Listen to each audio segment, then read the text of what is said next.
And we're going live, hopefully in a second. And we're live. That we are Howdy doing. doody. Hello, everyone. Welcome to the Shenanigans Podcast number 2, where we're pretending that we're Irish themed tonight, even though we're not really doing much of anything. Basically. Yeah. I'll start drinking alcohol. So I'm Voltage. I'm Kaid. Wow, guys, I'm on. Wow. I was gonna say, don't jump at once to introduce yourself. Really quickly, I'm going to throw the stream around, get people in here, or we'll announce it. This is something I probably should have done before I clicked live, but okay. We all have our faults. Damn, Voltage, using up our precious watch time. So, yeah. We're already cut back time for our 2 watchers. You know what? That's on a good day. I hate you all. I hate you both so much.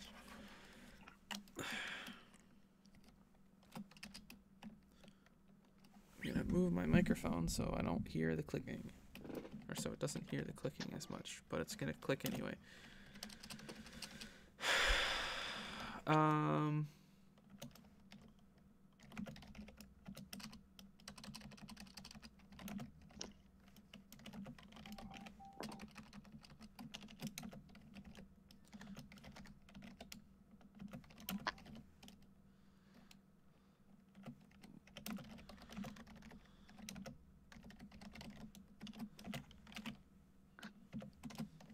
Okay, enough dead air.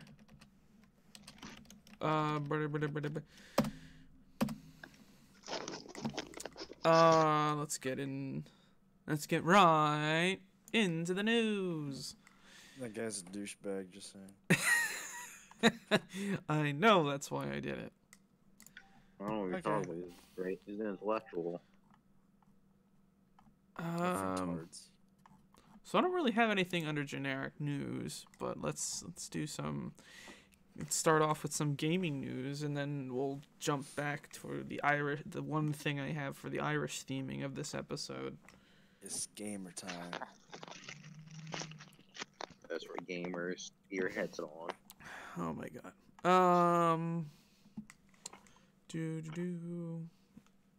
Nope. Where do we leave off and where did we start? We did Satisfactory. Excuse him while he coming to Steam. Looks up all the gaming articles that he hasn't researched yet. No, I did. Makes you feel any better. I haven't read a single one of our articles. I am going in here blind.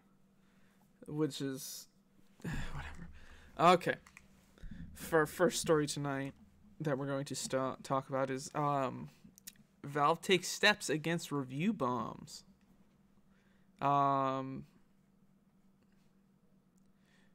User reviews have been changed to exclude off-topic reviews from overall scores. A review bomb is a sudden influx or large... For those who don't know, a review bomb is a sudden influx or large number of negative user reviews of a game, usually regardless of its actual quality, intended to discredit or punish its developer or publisher. Metro 2033 and Last Light are recent high-profile examples. I partook in a review bomb for... what was the game? Grand Theft Auto, when they were gonna shut down Rage Hook and OpenIV for like some kind of copyright infringement shenanigans that Take-Two was saying. So it took a lot of people. Here's an idea. How about we move to streaming?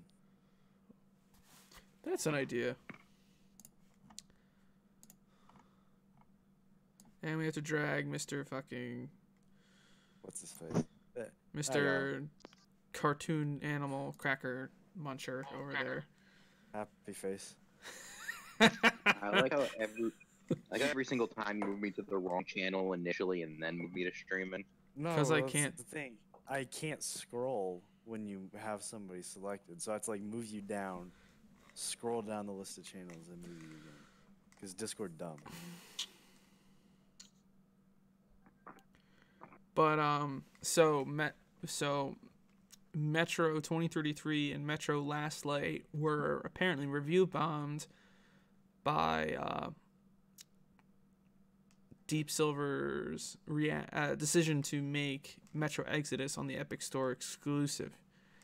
And of course all the Steam viewers went and downvoted their games. So that's apparently they're gonna try. It looks like they're gonna try and start filtering out random negative reviews that.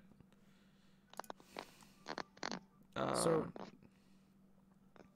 I mean, personally, I see this as a pretty big issue because lately it seems like there's been like a disconnect between the game markets and developers of games.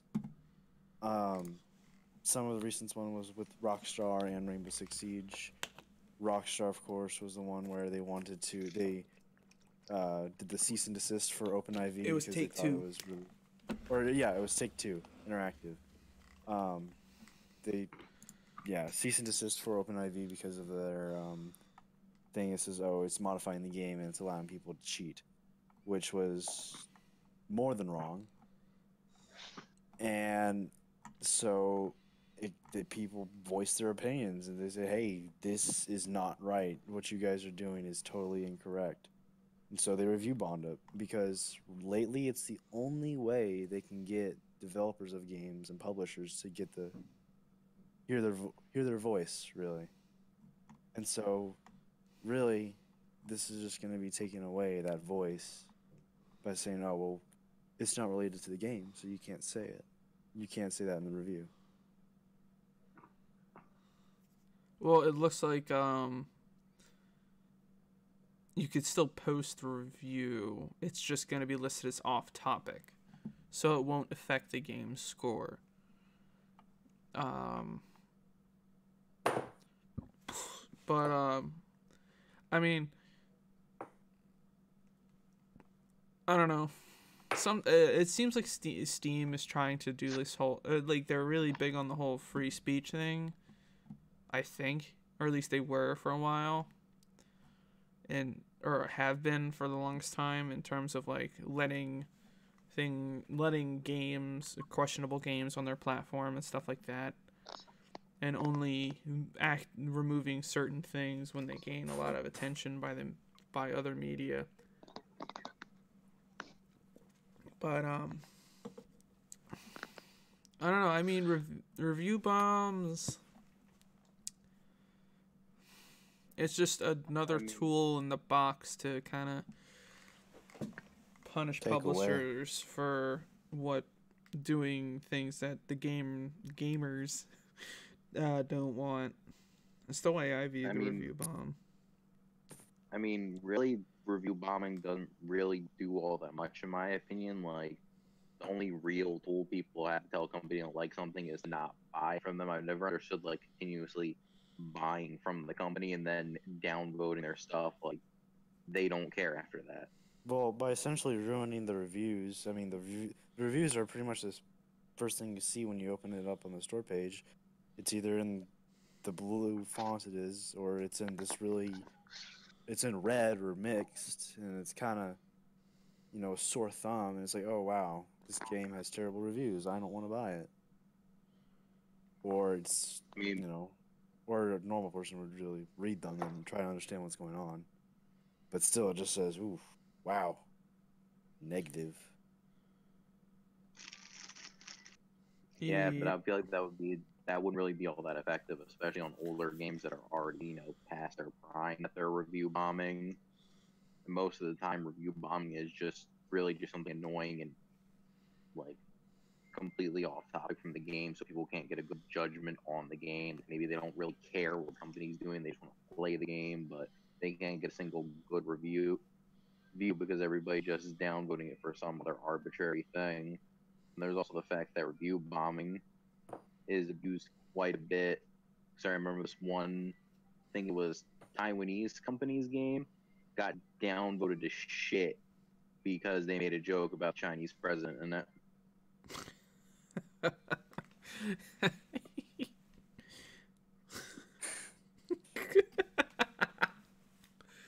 That is sad.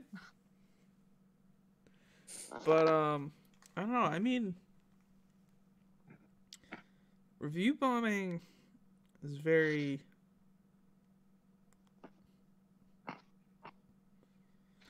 I find Like, honestly, review bomb.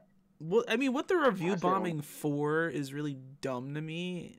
The Epic launcher is free, and I mean, it's just if you don't Well, want like, oh, So is Steam, but you have it's to go out and download a whole nother launcher for like this one game, versus Steam where everybody already has pretty much everybody already has it. well, another launcher platform is also very good because they're good in terms of Competition. an economic competition between the platforms, and also Steam takes like 30% revenue from the developers. Other platforms are doing like 10 or 15. I know Discord specifically is doing 10 with their thing. But I don't know. I personally Even then, it's like a lot of those launchers now like let you link your Steam account to the launcher, so there's really nothing much loss. And if you don't want to play with somebody else's launcher, just don't buy the games on that launcher. You don't need to like review bomb everything they've ever posted on Steam. yeah.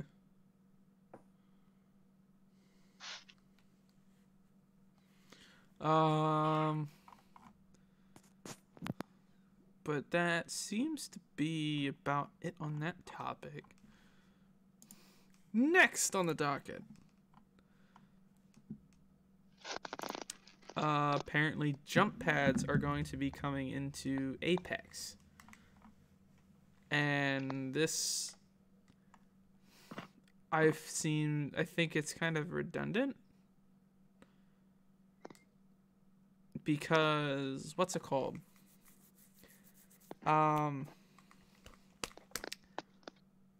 It was the rope that you had to go up with a balloon on it at the end of it, where you would jump down.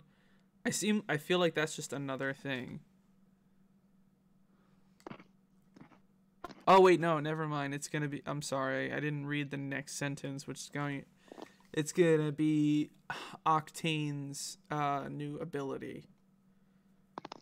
I mean, jump pads are in the game. I did like jump on 2 of them before. Yeah, that seems interesting. It's really just being used as a way to just get to like the second or third floor of a building without having to climb up all the stupid stairs next to it.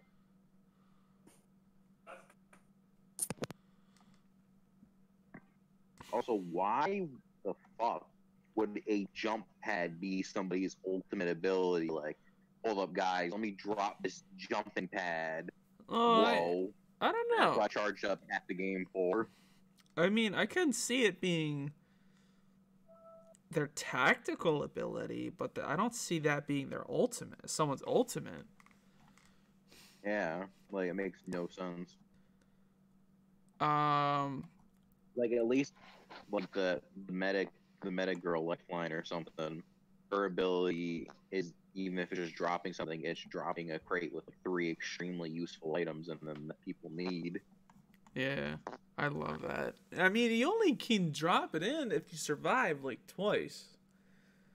It's not something that's you're dropping in like a couple of times. So unless it's an ultimate that recharges pretty quickly, I would see that very useless ultimate. I would hope that would be the tactical ability if it's linked to the player. But right now, it seems like the jump pads are just appearing around Market, which is, I don't think, a place we've been to yet when we've been playing earlier today. Oh yeah, we started playing Apex, everyone, and it was Shenanigans. I know, we joined one of the 54 million people that are playing at Apex. Yeah. I love how extremely mad at getting second place, but feel indifferent about most other places. But yeah, after our first round or two, we were getting consistently like third and second place. We were always consistently in the top 5. We haven't gotten our number 1 yet, but that was fun. The sucks was like earlier today. I was playing and I got second. My squad got second place again. But as I was fighting the team, literally none of my shots landed. I was getting frustrated, so I was like, "Why are none of these landing?" I swear to God. No. I feel like in terms of close. First, in terms of that game, I feel like the meta for close combat is just you need the OP shotguns to do anything. I had a shotgun when somebody was close to me, but I managed to miss 3 times with the shotgun. I was like, I think you're just bad. listen, I'm not used to shooting with a keyboard and mouse. It's so weird compared to a controller. Well, you can get a control. Oh, that's you can get a controller, but that's something for another time. That's a discussion for later. Next, and this is something that I'm kind of from the headline, which is all I read because I'm a good journalist. EA survey finds majority of players want games to be more inclusive. Only 13% don't think it's important. And despite only making up 13% of population. No, I have to say this is they make up 50% of all Steam purchases. Like, be more inclusive. What more do you want? More. I don't know, how do you get more inclusive? Like almost all the good Rainbow Six operators now. Almost most of the Rainbow Six operators now are the good operators are women. Plus they look like transgender. Like, have you seen what's it face? Aussie? No, was it Gridlock? I don't know. I haven't paid attention to that game for a while. I think it was Gridlock. She's like fucking dummy thick. She's dummy thick in the first place, and she looks That's like all that matters. You stop right there. and then you've already described the important trait. And then they for no reason other than to make headlines and put Overwatch in news articles again was they made what's his name gay, Soldier 76. They made him gay for almost no reason. They did it just to cause controversy and to make it relevant again, because Overwatch is, in my opinion, a really shitty game. I got bored of it very, very quickly. They don't actually update Overwatch at all with anything interesting. They just come out with more mediocrity. Soldier 76 pick rate drops and to new 0. characters, but they don't add any like new game modes or new maps. Nope. They do the seasonal thing. I'll give them the seasonal events, but like their seasonal events are good, yeah, but it's like the only good like arcade game you're gonna be playing is like what the fuck is that one called? The one where everything at like 4,000 bajillion%, and it's really fast. Oh, I don't know. I uninstalled that game months ago. I don't know anything about that. Like nobody wants to play Capture the Flag when they really made Capture the Flag maps. Nobody wants to play any other game mode but the weird deathmatch one, and the one where everybody gets their ults in 5 seconds, has like 600 health, and can basically have fun with everything. Okay. If we're moving on from that topic right now, a VR game that I'm very much fond of, and I believe Voltage here is too, Beat Saber has finally released their first officially licensed DLC, which is paid. I'm kind of on the fence about it. I don't know if it's something that I'm gonna buy. This game's base soundtrack is pretty okay. Good rhythm and all that, but it's really completed when you get the mod and custom songs. Plus, I'm not too crazy about the fact of like each song is like $2, and the whole DLC pack is like more than half the price of the whole game. I think that's correct. The game was, how much was Beat Saber? Like $30 or $20? I don't know. I do not know anymore. I don't understand how that. That's weird. I can't see. After Mod Saber, I couldn't see them making any money off of DLC because anyone can just map the song themselves. Unless, like, the mapping that they do is significantly better and more fun than what most people do. Yeah. Plus, they're not even that like well-known songs. They're like, I think they're indie songs, really. Oh, Monster Cat's okay. Emphasis on the okay.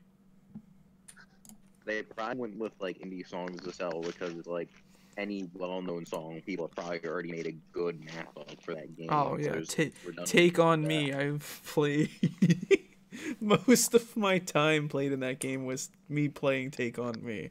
Most of my time in the game was like trying to play Square Hammer without failing it in the first 5 seconds. Oh, that game. If I have like a map to destroy your wrists for Through the Fire and the Flames or any other Dragon Force song. Megalovania.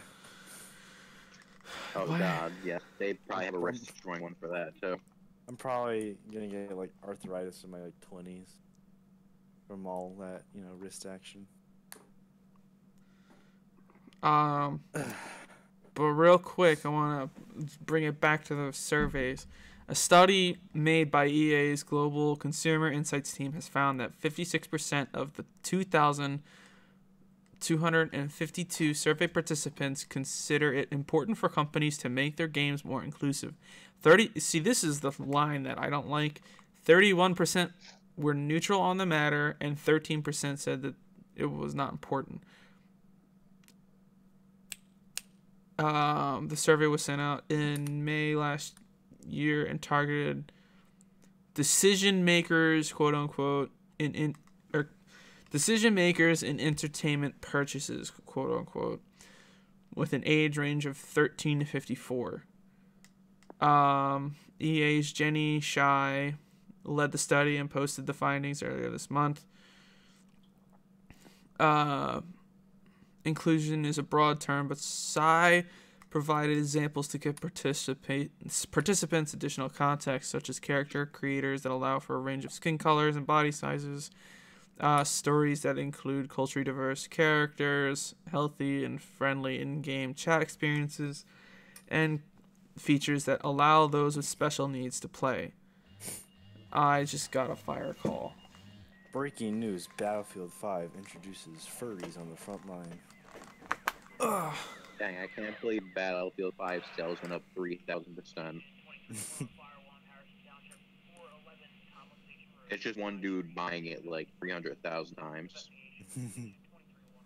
Alright, I have to go. I'm going to have to cut the stream short by a long shot because I just got a fire call. So... Breaking news, fire at house. So thank you all for coming. We might do a part 2 at this later tonight or tomorrow. We'll see. Part 2.5. Yeah. Part all 2. Right. Part 2. 2.5 remix. Bye-bye. Kaid back in here, but we're streaming again. Currently live again. Sorry, everyone. He's going to bed in like 6 minutes. He already went to go shower. Oh. Okay. Well, I guess we'll feed this one the express lane and finish up.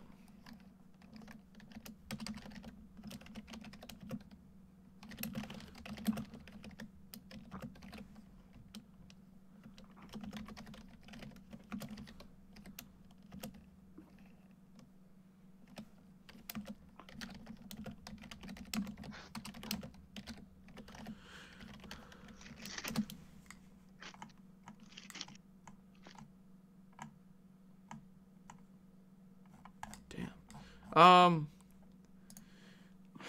were we? I don't remember where we We were. were on like the EA one. Yeah, EA one. yeah, we'll just wrap up gaming news and do the Irish themed thing, and then we'll save the bizarre files for, I guess, another time. Or we can just blitz through everything. And skip a few things. Or, I don't know. I don't want to go too long without Kaid here. But Yeah. basically, the survey says 45% say they would be likelier to play a game that included the features I mentioned earlier.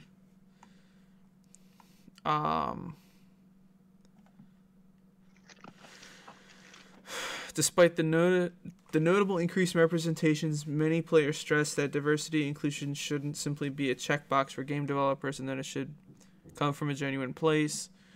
They don't just want to see more variety of characters. They also want those characters to seem authentic and have some substantial, meaningful roles instead of falling into stereotypes. Which, I mean, personally, diversity has its place in everything, but if I'm playing a World War II game like Call of Duty, or not Call of Duty, well, yeah, Call of Duty World War II, Battlefield 4 and 1, 5 and 1, I shouldn't see a black woman in a Sturmhelm helmet running around, or it's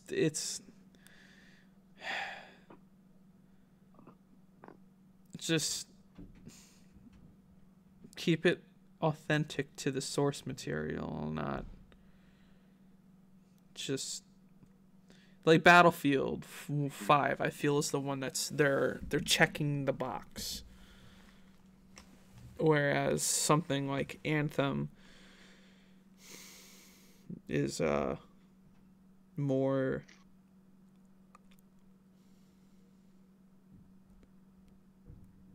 things. I don't know. I've lost all my momentum on this topic, on that this specific article. But I mean, I think I didn't know that this. I don't know.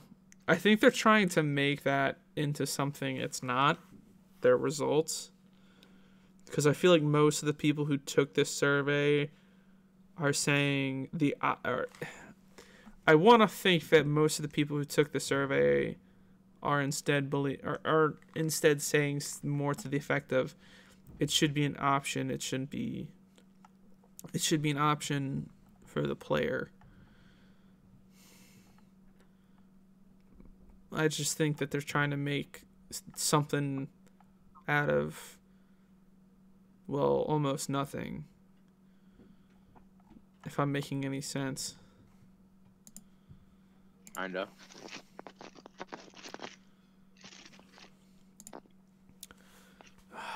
On to the next. I lost all my entire train of thought here.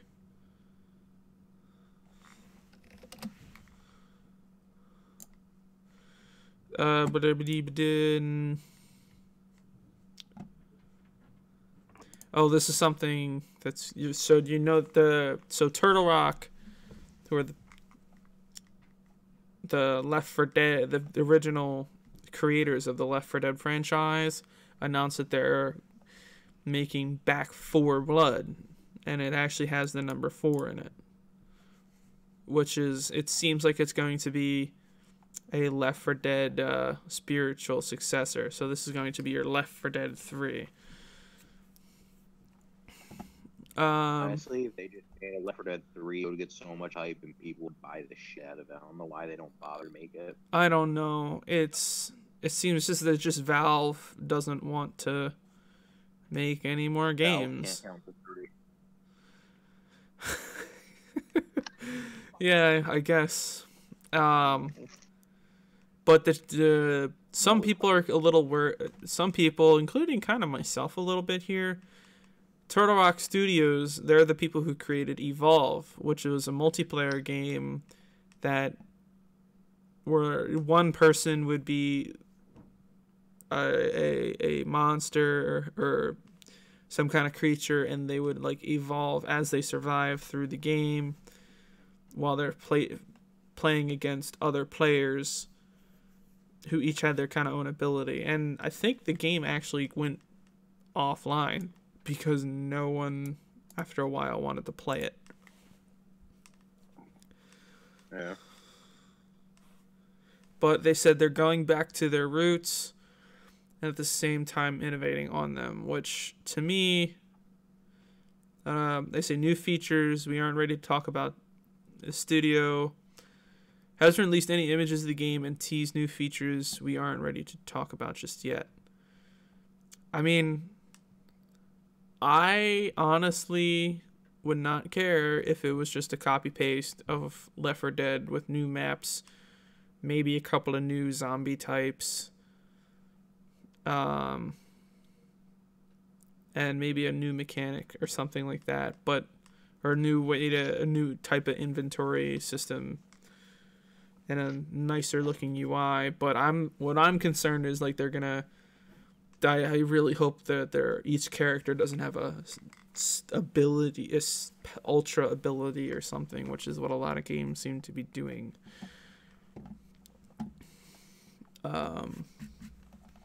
That's something I wouldn't want to see. But what are your thoughts? Oh no. Yeah, I kind of got lost because in the middle of reading something before you put me back in the Discord, so I was like, now I'm dividing my attention. Stop reading that manifesto. So I kept like dipping in and out of hearing you. Heard like something about Evolve. I heard something about spiritual successor of Left 4 Dead 2. Heard something about ultimate abilities.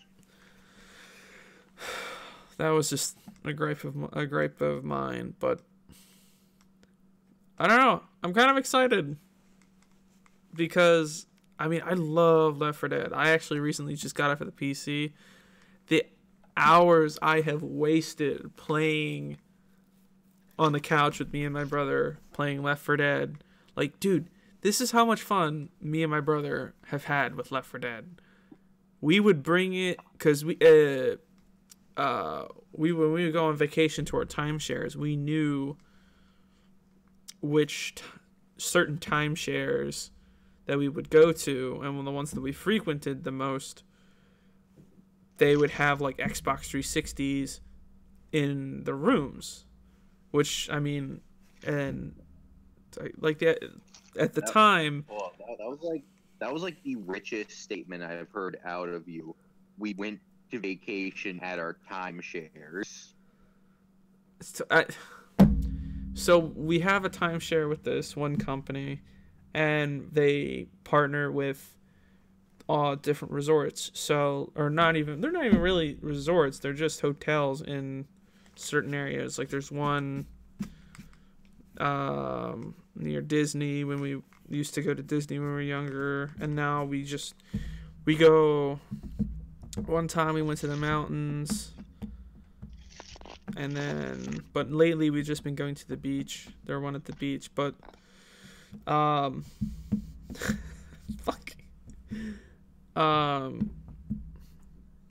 We would actually, or even times when I would bring my Xbox on vacation, depending on where we went, I would make sure I would have Left 4 Dead 2 there. So when we're like not doing anything or we're waiting for everyone to get ready to go get food or something, we would go and play Left 4 Dead. And that was so much fun. That game is, it's very high in replayability to me. Yeah, Left 4 Dead's a classic.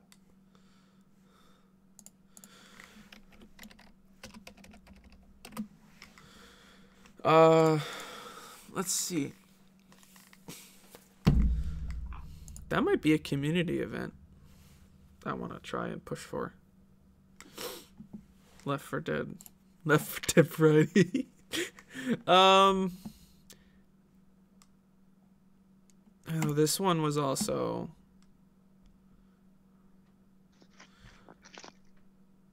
So, this person posted an article on Polygon saying, I skimmed kind of through it a little bit.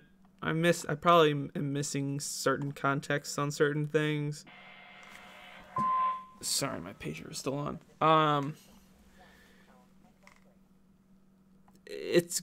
They're saying like adult rated or adult games with like sex, nudity, murder, or mass murder, stuff like that. They were saying how like Valve's anything goes content policy is hurting gamers, developers, and publishers, and Steam. And I'm like, not. That doesn't make sense. Having a looser content policy hurts developers. And it doesn't make any sense. I mean, it's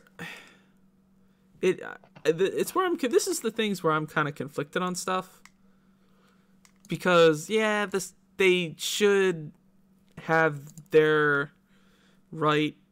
The Steam obviously should have the right to moderate the games on their platform as they please. But at the same time, actually no, my argument here is kind of null point, because accounts can have parental locks on them, preventing certain games with certain tags on them and stuff like that. But that obviously should be a thing. Have a content blocker of some kind for like a parental account or a minor's account. I'm hoping I'm getting my point across here, but I don't think. I just randomly kicked out. What? Are you there? What'd you say? Hang on. What'd you say? There we go. There we go. I just randomly got kicked out for some reason. No, you got muted. Or I got muted to you again for some stupid reason. Discord, fix your service. But what were you saying? I have no clue at this point. It's only 10 o'clock.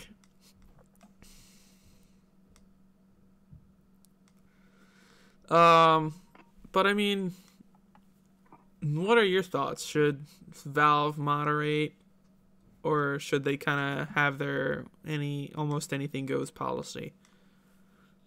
I think they should keep their almost anything goes policy. Yeah. Because I mean,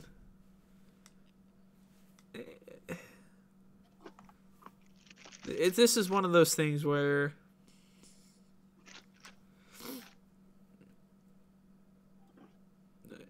a correlation is not causation, because Steam is undoubtedly going to start feeling the pressure soon from having Discord, Epic Games, the Ubisoft store all as their own platforms, and with competitive deals and stuff like that. So Steam's obviously going to feel a hit soon someday, and then people can use this as ammunition to say, oh, well, maybe if you weren't allowing such offensive content on your platform, you would still have people here. But yet at the same time, this one developer's company has been review bombed into oblivion because they said from now on our content's going to be Epic Games only exclusives, which we already covered that issue. But yeah,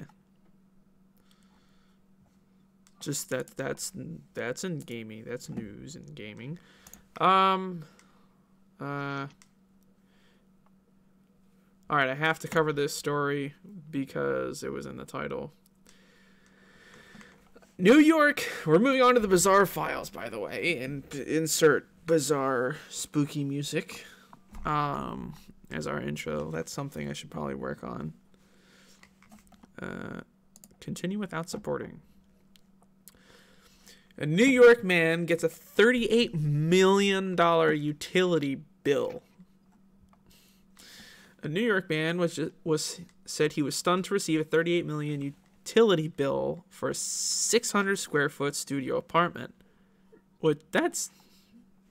There's no way you could have a $38 million utility bill for that. Tommy Starub, I don't know, I'll just call him Tommy Scrub-a-Dub-Dub, took to social media to vent his frustration when he discovered his Con Edison bill for the month was $38 million instead of the expected $74. That's a very big difference. That's a minor difference.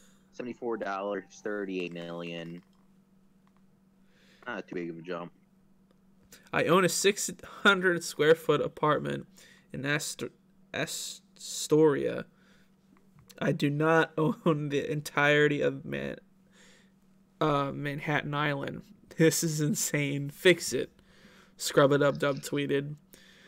His tweet went viral, and the utility company got in contact with him. The issue was resolved Tuesday afternoon with Scrub-a-Dub-Dub's bill being corrected to the expected amount, but there's no word on what caused the unusually high charge. What could... I mean, I have heard of people expecting, like, oh, my gas bill is usually $84, but now I got paid $800. Now I have to pay $840. I have heard that all over the place around here when utility companies mess up. That it's usually just someone added an extra zero on the bill, or someone forgot to carry a zero, but not something this massive. God, who had to royally mess up to confuse $74 with $38 million.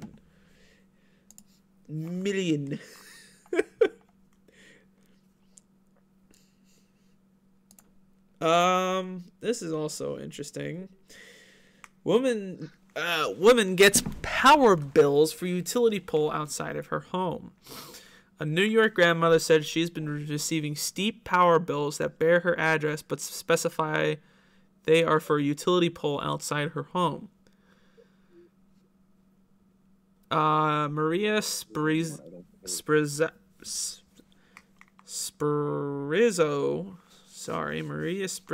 I'm not an English major, has received a $5,000 Con Edison bill for the Charter Communications pole outside her home about a year and a half ago. She said the first bill had her name and address, while subsequent bills only had her address and the word pole. Sure. Sprizzo said she sent the bill back to Con Edison and tried contacting the company, but the bills kept coming. Con Edison said Sprizzo's power was not in danger of being shut off, and she would not be held responsible for the outstanding amount. The matter has been resolved, the company said in a statement to WABC TV. Con Edison apologized earlier in the week for a Queens man who received... Wow, Con Edison has just been really messing up. Negligent. But so I'm trying to figure out what they were trying to bill her for originally. Was it just the fact? What do you think? Was it just the fact that the utility pole was on her property, or did they kind of just say? It was probably just because it was on her property or something. They made a mistake. Or I don't know. That's wacky.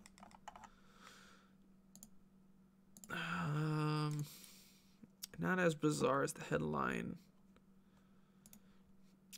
let on. Oh, this one's a little more out there. A napping moose forces a Colorado library to close. A Colorado library was closed for several hours during the day due to an unusual hazard, a moose napping in front of the entrance. The official Twitter account for the town of Silverthorne said Wednesday that the North Branch Library was temporarily closed due to a mouse making an attempt at higher learning. The mouse... Wait, what did I say? Mouse? Yeah, you said mouse twice. A moose making an attempt at higher learning. The moose spent hours napping in front of the building before getting up and wandering off. Officials said that the moose had been wandering around town for about 4 days. That is... that is just insane. So where was it again? Colorado? Yeah, Colorado. I was going to say, like, only places... Like, this is... Instead of Florida man, places like Colorado and Alaska and stuff like that, they have moose. They have napping moose. And then we'll do this one. Last one, and we'll wrap up Bizarre Files.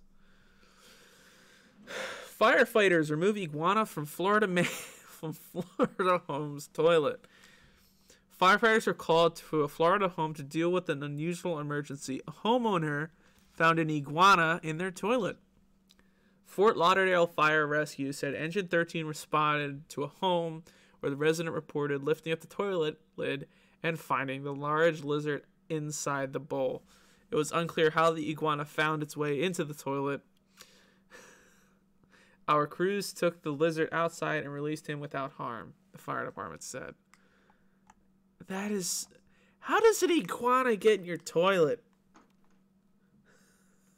What are you... What are these? What do people eat in Florida? That is just ridiculous. But, yeah. What do people do in the anomalous land of Florida? I mean... God, Florida man this, Florida man that. Florida homeowner has a lizard in his toilet. And why would they call the fire department? That just sounds like animal control, unless... I don't know. That's just weird.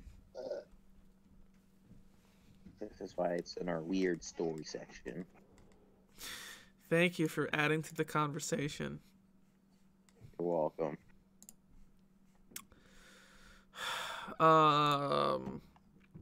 And then fandom news. I'm gonna quickly do that. I'm gonna look up some. Hopefully, something has someone to say. Oh, this is funny.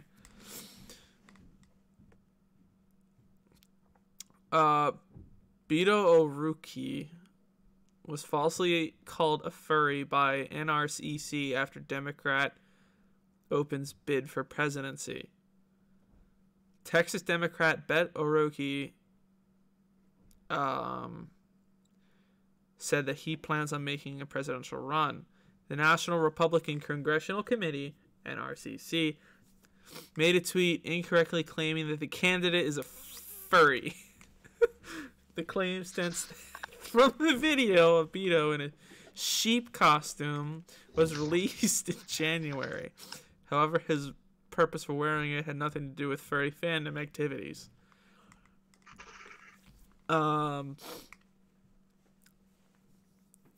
Beto was part of a band who donned their sheep costumes while performing punk covers on stage in El Paso. That's interesting. That is very interesting.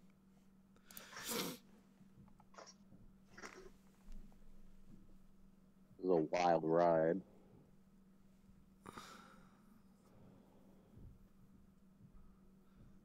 Oh, I love this. It should be denoted that furry is not directly affiliated with either party of the U.S. partisan binary. There have been Republicans who have flirted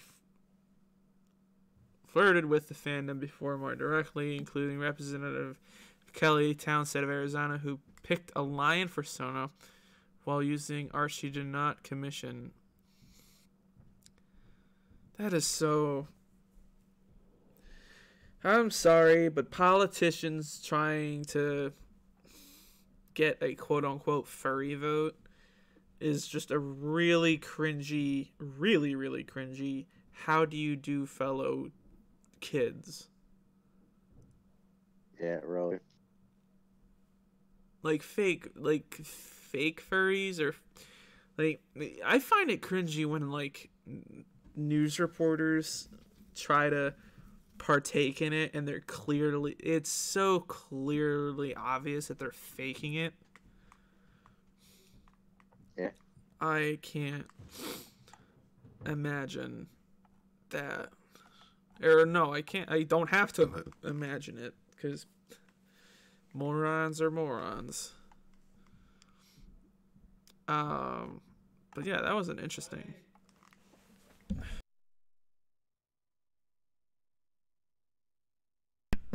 Sorry, I had to scream at my dad was screaming for me.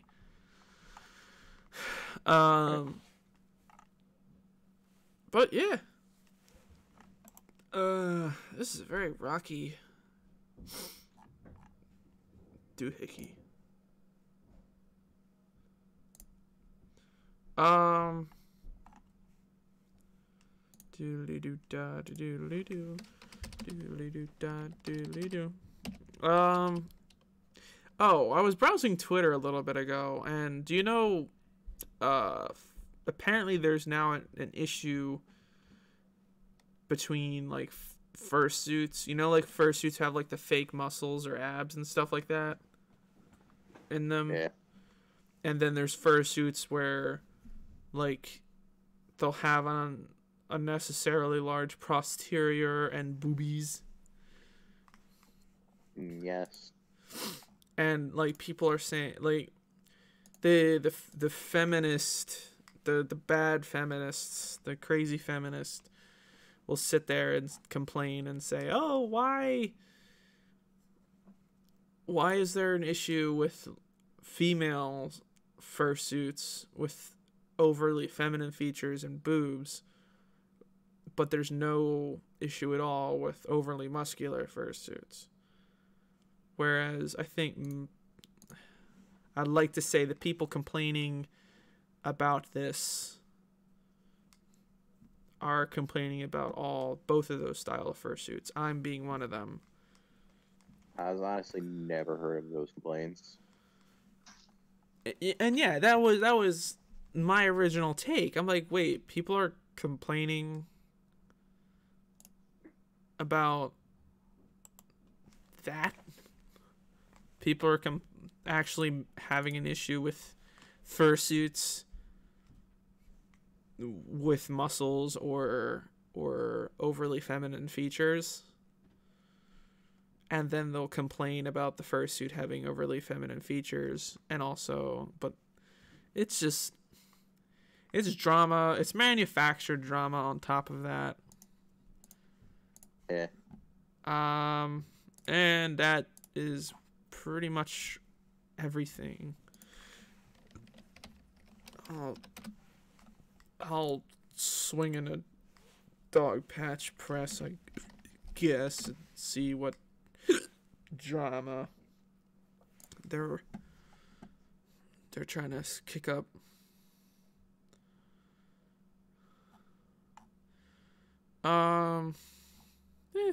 Nothing really, I guess.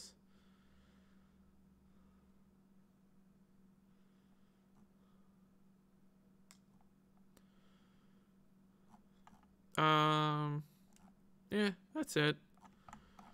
Not a lot goes on, or at least not a lot that I can follow, and none of us know anything about the Majira incident with H3H that we could continue to talk to, or something stupid like that. Yeah. Because I know apparently H3H3 ripped off someone else's design or something. Probably. Or I don't know. That's about it. Do you have an alcoholic story?